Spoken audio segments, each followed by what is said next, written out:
My husband took his work wife on a Valentine's date instead of me. It was supposed to be a perfect Valentine's Day, the kind that had been anticipated for months. Flowers, a candlelit dinner, and a quiet evening at home where we would exchange thoughtful gifts and talk about our dreams for the future. It had become a tradition for us. Every year, without fail, we celebrated the day with nothing more than the two of us. No distractions, no interruptions. But this year, everything was different. It all started in the morning when my husband, Jake, kissed me goodbye before heading off to work. As usual, he was in a rush, but there was something in his eyes. Something that made me pause just for a second. He looked distracted. I brushed it off as him being busy with work, which was normal. He was a marketing manager at a fast-paced tech company, and his days were filled with meetings, deadlines, and pressure. "Have a great day, babe," I called out to him as he rushed out the door. "You too." He called back with a smile, but the smile didn't quite reach his eyes. I frowned, but again, I dismissed the feeling. It was Valentine's Day after all. I had plans to spoil him tonight. Together, just the two of us. Later that afternoon, I was in the middle of baking a batch of heart-shaped cookies when my phone buzzed. It was a text from Jake. "Hey, I'm going to be running late tonight. Got a dinner with a colleague." I stared at the message, confused. A dinner? On Valentine's? He'd never mentioned anything about work commitments tonight. We had planned this day months ago. No work, no distractions. I tried to reach him, but he didn't pick up. I shot him a quick text. "Is everything okay?" A minute passed before the reply came. "Yeah, just got caught up with some last-minute meetings. Don't worry, I'll be home soon after." I let out a frustrated sigh. It wasn't like Jake to be this inconsiderate. The day wasn't just about a dinner. It was about us celebrating our love. I hoped he would come to his senses and realize how important this evening was to both of us. But I didn't get a chance to dwell on it for long. Just as I was about to put the cookies in the oven, I got another text. This one from a number I didn't recognize. "Hey, I know it's last minute, but I wanted to say thanks for all your support today. Looking forward to dinner tonight. Carrie." My heart skipped a beat. Carrie? Carrie? My husband's work wife? I had heard Jake mention her a few times before, and I knew she was someone he worked closely with. They had a pretty intense working relationship. But this? Dinner? On Valentine's Day? I felt a wave of unease wash over me. Maybe I was overthinking it. Carrie was, after all, just a colleague. But the text had come right after Jake's message about a work dinner, and it didn't sit well with me. I decided to take a breath and try not to jump to conclusions. I tried to call Jake again, but this time it went straight to voicemail. "Hey babe, it's me. I don't know what's going on, but I thought we had plans tonight. Please call me when you get this." I stood there for a moment, staring at the phone in my hand, the unease growing stronger. My stomach twisted. I couldn't shake the feeling that something wasn't right. I had to know what was going on. A few hours later, I received another text from Jake. "I won't be home until late, babe. I know it's Valentine's Day, but this dinner is important. Hope you understand. I love you." I sat there for a moment, staring at the words on my screen. Something about it felt off. He had never, ever been this distant, especially on a day like today. His casual tone made it seem like this was just another ordinary day. But for me, it was anything but that. My heart felt heavy, and the excitement I had once felt for tonight's plans had completely drained away. And then it hit me. The nagging thought that had been creeping up in the back of my mind for weeks, months even. Was there more to Jake's relationship with Carrie than I had realized? Was I just imagining things? Or was he really spending Valentine's with her instead of me? I couldn't take it anymore. I grabbed my coat and my purse, and without another word, I left the house. I wasn't sure where I was going or what I was going to do, but I needed answers. I drove aimlessly, the city lights blurring together as I tried to sort through my thoughts. My mind was racing. Every possible scenario running through it like a movie I didn't want to watch. Carrie, dinner, Valentine's Day. I couldn't stop the questions from swirling, each one more unsettling than the last. I thought about calling Jake again, demanding an explanation, but I didn't want to give him the chance to brush me off again. I needed to see for myself. I needed to know what was really going on. After a few minutes of driving in circles, I found myself parked outside a posh downtown restaurant. The kind with dim lighting and velvet curtains where people came for special occasions, where secrets were whispered over candlelight. My heart thudded in my chest as I looked up at the building, hoping I was wrong. Hoping I'd find something, anything, that would prove my suspicions were just the result of a too active imagination. But there it was, in the large glass windows, Jake and Carrie sitting at a corner table for two. I froze. My hands clenched around the steering wheel as I watched them laugh together. Carrie's hand rested on the table, inches away from Jake's, while he leaned in, clearly listening intently. They were close. The chemistry between them was undeniable. I couldn't tear my eyes away, the sick feeling in my stomach growing with each passing second. Why was she sitting so close to him? Why did they look so comfortable together? I snapped out of my trance and grabbed my phone. My fingers hovered over the screen, uncertain whether I should call him or not. A part of me screamed to confront him right then and there, but another part of me told me to gather my thoughts first. I snapped a quick photo of them sitting together. Proof of what I had suspected, but what did it really mean? I didn't want to believe it, but there was no denying it. Jake was sitting across from Carrie on Valentine's night. This wasn't a work dinner. This wasn't some innocent mix-up. This was a choice. I sat in the car for a while, trying to steady my breathing. I knew I had to confront him, but I wasn't sure what I was going to say, or how I was going to handle what I was feeling. Betrayed? Hurt? Confused? All of the above. Just as I was about to make up my mind, I saw Jake lean across the table and kiss Carrie's cheek. Softly, almost intimately. It felt like someone had punched me in the gut. I could hardly breathe. The image of them together was burned into my mind, and I didn't know how to process it. They weren't just colleagues anymore. They weren't just people who worked together. They were something else, something that I wasn't a part of. I took a deep breath and pulled my phone back out, hesitating before typing the message that I had been avoiding. Jake, I see you. I know where you are, and I need to understand what's going on.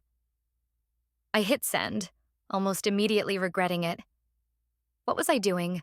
Was I overreacting? I couldn't stand the idea of losing him, but I also couldn't ignore what was right in front of me. Minutes passed. No response. I checked my phone, hoping he'd call, hoping he'd explain. But nothing. Just the silence, thick and suffocating. It was as if he had vanished entirely. Suddenly, I felt a tap on my car window. I jumped, startled, and turned to see a waiter standing outside the restaurant, peering in with a look of curiosity. "Excuse me, ma'am? Is everything okay?" he asked, his tone polite but firm. I rolled down the window, forcing a smile even though my stomach was in knots. Yes. Sorry. Just waiting for someone." The waiter nodded and gave me a kind smile before heading back inside. But my mind was still racing. I couldn't stay here any longer. I had to leave before I did something I'd regret. I wiped away a tear before it could fall, pulled out of the parking lot, and drove back home. I had no idea what I was going to do next, but I couldn't sit there and let my thoughts eat me alive. When I arrived back home, the house was eerily quiet. Jake still hadn't texted, and it felt like the longest night of my life. I tried to focus on something, anything, just to keep my mind from spiraling further. It wasn't until an hour later that I finally heard the front door open. My heart skipped in my chest. I held my breath, hoping it wasn't him, hoping I was wrong, but then I heard his voice. "Babe, I'm home," Jake called out, his tone casual as if nothing was wrong. I stood in the hallway, frozen. He didn't seem guilty. He didn't seem like he had anything to hide. But how could he not? How could he be so calm after everything? I walked into the living room, meeting his eyes for the first time since this all started. He was still wearing his suit, his tie loosened around his neck, his face looking tired but content. He smiled at me, like nothing was wrong. "Hey, I'm sorry I'm late," he said. "Work was crazy. You know how it goes. But I'm here now. You still want to hang out tonight?" My heart pounded in my chest, but I wasn't sure how to respond. Did I want to hang out with him? After everything I had seen? I couldn't just pretend like nothing happened. "Jake, we need to talk," I said, my voice barely above a whisper. His face faltered for a second, a slight unease flashing in his eyes. "Talk? About what?" I didn't answer him right away. Instead, I pulled out my phone and showed him the picture of him and Carrie sitting so close together at the restaurant. His expression changed in an instant. His eyes widened and he ran a hand through his hair. I can explain." But I was done with explanations. I needed the truth. And for the first time in a long time, I wasn't sure if I was ready to hear it. Jake's face went pale when he saw the photo. For a moment, we just stood there, the weight of silence filling the room. His usual confidence, the easy charm he carried with him, was gone. Instead, he seemed smaller somehow, like the man I thought I knew was unraveling before me. "Emily, it's not what you think," he said, running his hands through his hair in frustration. I shook my head, unable to speak at first. I had so many questions, so much anger. But I didn't know where to begin. How could he sit there and lie to me, looking so calm while everything I thought I knew about our marriage was slipping away? I handed him the phone again, unable to keep my voice from shaking. "You kissed her. On Valentine's Day. A day that was supposed to be for us, Jake. For our marriage. And you're telling me it's not what I think?" He looked down, taking a deep breath. "Carrie's been going through some stuff. She's been having a hard time with her breakup and—" I interrupted him, my voice rising. "A hard time? Jake, that's your excuse? You're telling me that you thought it was a good idea to spend the most romantic night of the year with her? Instead of your wife?" He flinched, and I could see the guilt written across his face. He opened his mouth to speak, but I raised my hand to stop him. I wasn't sure if I could hear his words right now, not with everything that had already been left unsaid. "I don't care about Carrie, Jake," I said, my voice tight. "I care about you, about us, and you've done something that I can't ignore. I don't even know who you are anymore." His shoulders sagged, and I could see the defeat in his eyes. But instead of giving me an answer, he took a step toward me, his voice softer. "I'm sorry, Em. I never wanted to hurt you. I swear I never meant for any of this to happen. I I didn't realize how far I'd let things go with Carrie. But there's nothing between us. Not the way you're thinking." I shook my head. "You kissed her, Jake. You spent Valentine's Day with her, laughed with her, looked at her the way you used to look at me." His face crumpled with shame, and he reached for me, but I took a step back, not ready for the comfort he was offering. "Don't touch me," I whispered, my chest tight. "I need to know what's really going on. Don't feed me some excuse, Jake. I deserve the truth." He stood there for a long moment, his eyes downcast. When he finally looked up, I could see the struggle in his face, the tug-of-war between guilt and something else, something he hadn't yet shared. "I've been feeling distant for a while, Em," he said quietly. "And I know that's not an excuse, but I've been stressed. Carrie, she's been a good friend to me, someone who listens when I don't feel like you can. And I made a mistake. I let things get complicated." I crossed my arms, a coldness settling over me. "A mistake? Jake, you chose her over me. You made a conscious decision to spend Valentine's with her. And not just any dinner, something that looked like more than a work dinner. You made it personal." His eyes filled with regret. "I didn't plan it, Em. It just happened. And I can't undo it. I know I've hurt you, and I hate myself for it." I wiped a tear from my cheek, the anger bubbling up again. "You can't undo it, Jake, but you can explain it. And I need you to tell me exactly what happened. No more hiding behind excuses. What's going on with you and Carrie?" He was silent for a long moment, his gaze shifting nervously. Finally, he sighed and dropped his shoulders in resignation. "It was never about her. Not like that. But I guess I started leaning on her for emotional support, especially when things between us started feeling disconnected. You've been so caught up in work and your own stuff, and I felt like I was drowning. Carrie was always there and she understood. But I should have talked to you, not let things get blurred like this. I made her a crutch, and I shouldn't have." I couldn't look at him for a moment. I had heard his words, but I couldn't process them. Not yet. I had always thought our relationship was solid, that our communication was one of the best parts of our marriage. But Jake had kept this from me for months, and it felt like a betrayal, like he had quietly checked out and built this connection with someone else. "I don't know what to say, Jake," I said, my voice breaking. "I trusted you, and now it feels like you've been living a double life. I don't know if I can believe in this anymore." His face crumpled with sadness, and he stepped forward again, but I couldn't bring myself to meet him halfway. "Please, Em. I'm so sorry. I never wanted to lose you. I know I've messed up, but I want to fix it. I'll do anything. Please just give me a chance." I swallowed the lump in my throat. I had always believed in forgiveness, but this was different. This wasn't just a small mistake. This was something that cut deep into the foundation of what I thought was my safe, secure marriage. I turned away from him, walking toward the window, trying to gather my thoughts. I needed space.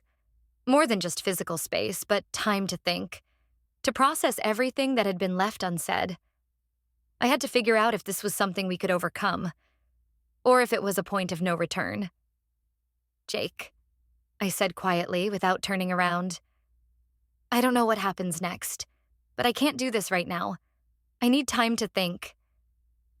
I heard him take a step toward me, but I held up my hand, signaling that I needed him to stop. "I'll be in the guest room," I said, my voice low. "I need to be alone." There was silence behind me, and I didn't know if he was standing there, waiting for me to change my mind, or if he was silently acknowledging the space between us. But all I could hear was the sound of my heart breaking into pieces. The days that followed felt like a blur, a weight hanging over everything I did. I stayed in the guest room, not because I wanted to punish Jake, but because I didn't know where else to go. I couldn't bear to sleep in our bed, not with the ghosts of what had happened hanging between us. He would leave for work in the mornings, and I would try to stay busy, working from home or sorting through my thoughts. But nothing felt right. The silence between us grew heavier with every passing hour. Jake tried. Oh, how he tried. He sent me texts, left me voicemails, sometimes even knocked on the door of the guest room, asking if I was okay. He told me he loved me. He begged me to talk to him. But each time I couldn't bring myself to respond. I wasn't ready to hear him beg for forgiveness when the wound he'd caused still felt so fresh. One evening, nearly a week after everything happened, I finally reached a point where I couldn't avoid him any longer. I needed answers, not apologies. I needed clarity, and I needed to know if there was even a chance of moving forward. I found Jake in the kitchen, making dinner, his movements automatic, like he was trying to pretend everything was normal again. I could see how much he had been holding himself together, but his eyes, those eyes, betrayed him. They were full of sadness, regret, and something else. Fear. "Jake," I said softly, standing at the threshold of the kitchen. He froze, his back to me. Slowly, he turned, and his face softened when he saw me standing there.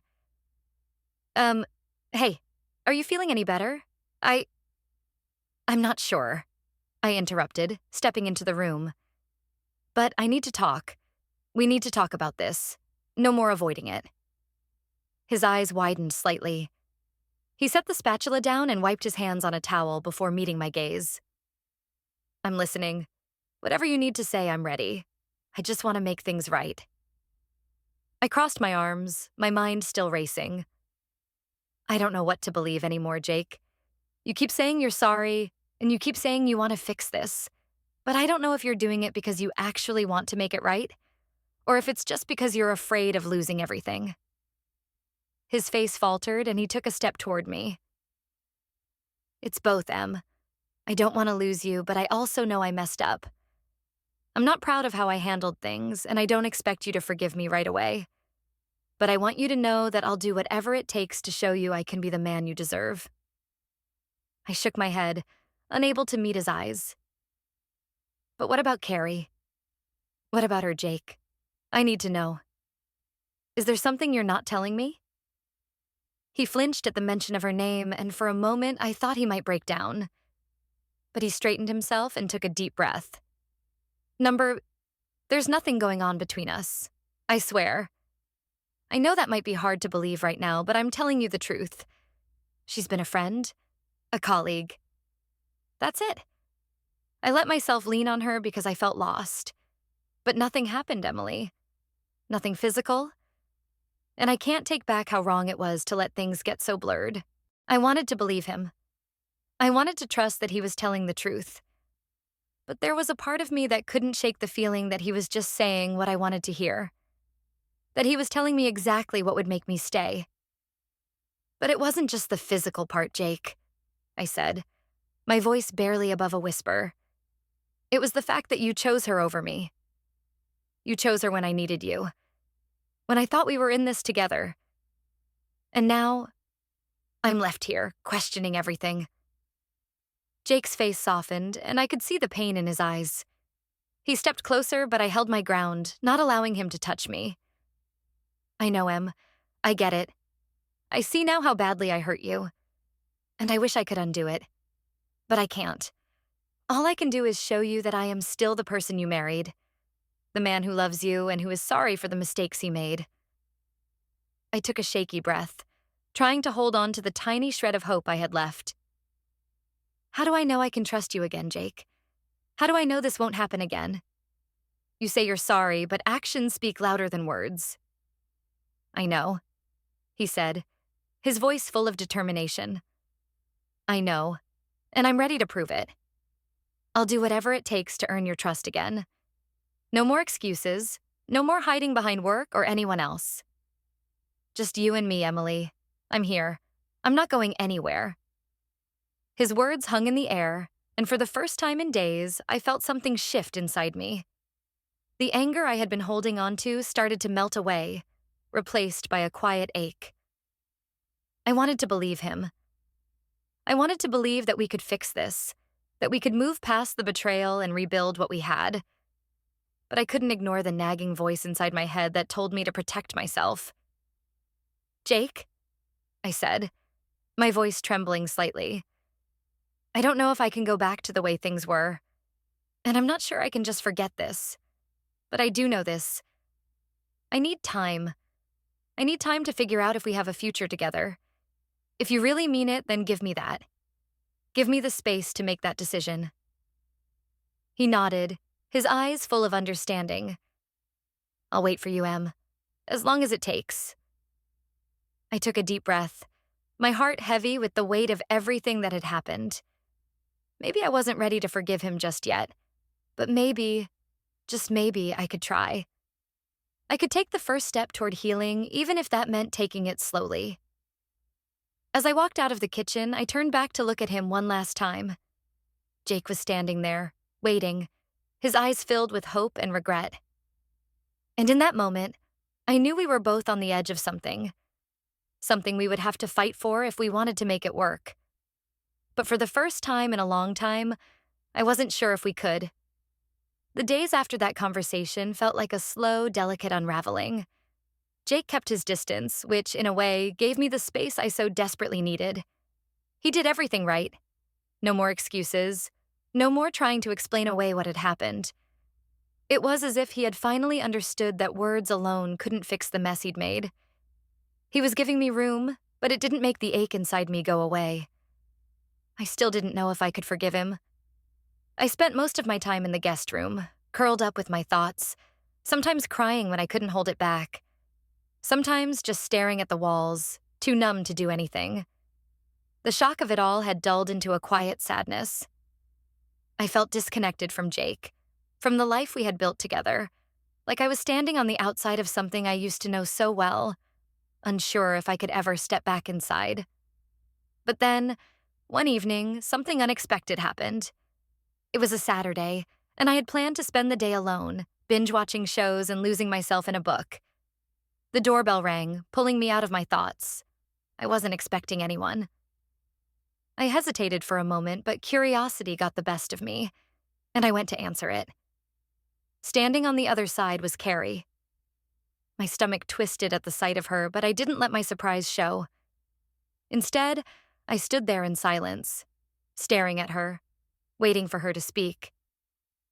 "I know this is probably the last thing you want to see right now, but I need to talk to you," Carrie said, her voice steady but with a hint of nervousness.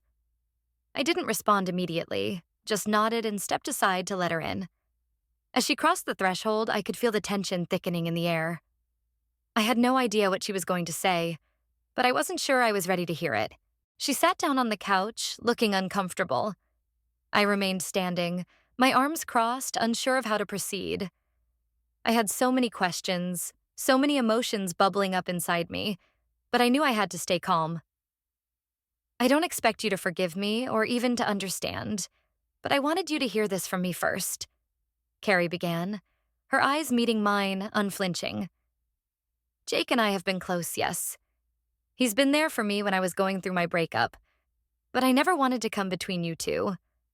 That's the last thing I wanted. And I can tell you with all honesty that there's nothing romantic between us. He's never looked at me that way, and I've never looked at him like that. I'm sorry for the way it looked, for how you must feel." I couldn't speak right away. Her words were hitting me in strange ways. Some part of me wanted to believe her. Another part felt like I was being played. "Then why did he choose you over me on Valentine's Day? Why was he sitting across from you in that restaurant, holding your hand, looking at you like you meant more than a colleague?" Carrie lowered her gaze, visibly uncomfortable. "I know it looked bad. But I promise you, Emily, it wasn't like that." "Jake?" He was confused. He didn't know how to handle what he was feeling, and I was just there. I never encouraged him to spend time with me. I never made a move. He needed someone to talk to, and I was there for him. That's all. I took a shaky breath, still unsure how to process everything she was saying. I wanted to believe her, but the memory of seeing Jake and Carrie together, so close, still stung. It was hard to let go of that image. "But you're right," she continued, her voice softening. "He should have been with you on Valentine's. He should have told you the truth about how he was feeling instead of pushing you away.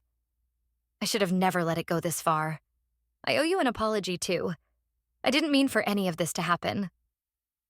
Her apology hung in the air, and I wasn't sure how to respond. A part of me wanted to shout at her, to ask why she couldn't have just left things alone. But then another part of me, a quieter part, knew that she wasn't entirely to blame. She was just as much a victim in this tangled mess as I was. I exhaled slowly, letting the tension drain from my shoulders, though it didn't disappear completely. "You were there for him when I couldn't be," I said, my voice quieter than I intended. "And maybe that's why it got so complicated. But I don't know if I can get past the way I felt when I saw you two together. I don't know if I can trust him again." Carrie nodded slowly, looking genuinely remorseful. "I understand.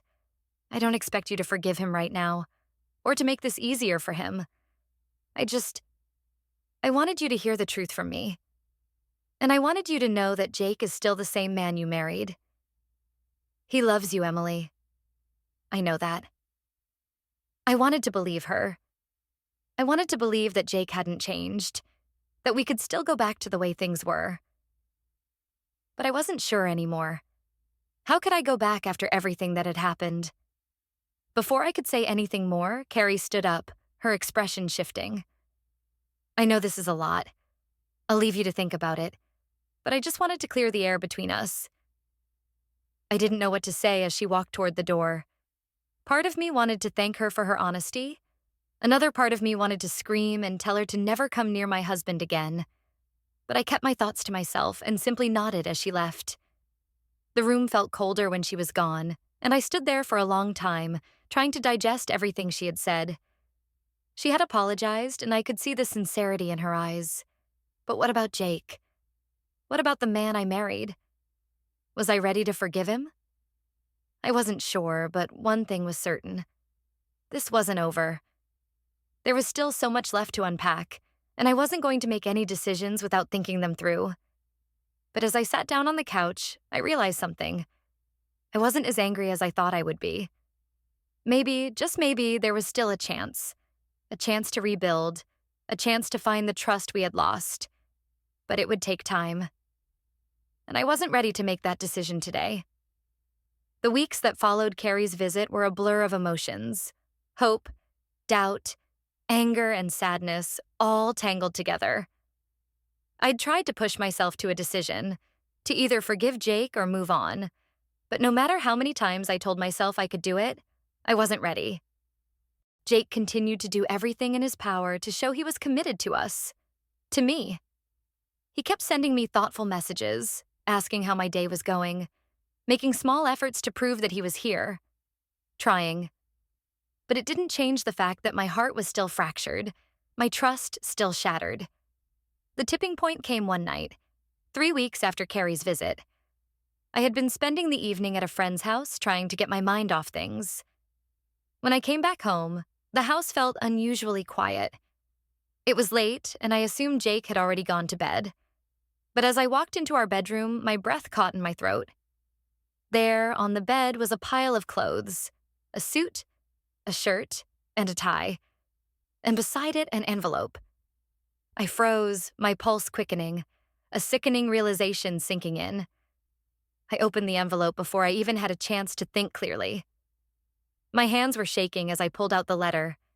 It was a receipt. A receipt for a hotel reservation. For 2 people. The date was from earlier that evening. My heart stopped. I stumbled back from the bed, my mind spinning in a haze of disbelief. My chest was tight, my breath shallow. This couldn't be happening. Not after everything. I ran out of the room, my legs shaky as I grabbed my phone. The first person I called wasn't Jake. It was Carrie. Her voice was calm when she answered. "Emily? What's wrong?" "Tell me now, Carrie." I could barely form the words. Did he... There was a long pause. A long, suffocating silence that told me everything I needed to know. "I'm so sorry, Emily." Carrie's voice cracked. I didn't want this to happen. I never wanted to hurt you, but he called me tonight. He said he needed to talk, that you two were falling apart, and I don't know what happened, Emily. I really don't." "You didn't know?" My voice trembled with the mix of anger and hurt. "Carrie, I'm holding a receipt for a hotel room right now. For tonight. For you and Jake. You're telling me you don't know what happened?" "I swear I didn't. Emily, I never meant for this." I ended the call. I couldn't hear her anymore. I couldn't do it. I dialed Jake's number, my hand shaking so violently that it took me several attempts. When he answered, his voice was groggy, as though he had just woken up. But I could tell from the tone, the way he didn't say anything at first, that he knew exactly why I was calling. "Em," he said softly, but I couldn't get any words out. I couldn't speak. I couldn't breathe. I just knew. "I'm so sorry," he whispered, his voice breaking. "I didn't want to hurt you. I've been lost. I thought I was doing the right thing by trying to fix everything with Carrie. I don't know what happened tonight, but I swear to you, Em, I never meant for any of this." I shook my head, even though he couldn't see me. "No," I said, my voice breaking. "This is it, Jake. I can't do this anymore. Please, Em, please don't leave me. I'm begging you. I'll fix this. I promise." "You already had your chance," I whispered, my voice barely a breath. "You had your chance, and you chose someone else." I heard him exhale, and there was a long silence. I could almost feel the space between us growing larger, heavier, as though there were no words left to bridge the gap. "I'm sorry, Emily," Jake said finally, his voice hoarse. "I'm so sorry. I messed everything up. I love you." I nodded, though he couldn't see me. "I know you do, but love isn't enough anymore, Jake." With that, I hung up the phone for the last time. I stared at the floor for what felt like hours, unsure of what I was supposed to do next. The weight of it all, the pain, the lies, the betrayal, was crushing me. The person I thought I knew, the man I had loved, was gone. And in his place, there was nothing but a stranger. The tears came then, quietly at first, but soon they overwhelmed me. I cried for the dreams that had been shattered. I cried for the life I thought we would have together. I cried for the future I would never get to share with Jake. And as the tears ran down my face, I realized something I had known all along but hadn't wanted to admit. I couldn't forgive him. Not now. Not ever. I packed a bag that night, not caring where I would go, but knowing I couldn't stay there. Not anymore. As I left the house, my heart heavy and broken, I realized that some things can't be fixed, no matter how much love is involved. Sometimes you have to walk away to save yourself. And that was exactly what I was doing.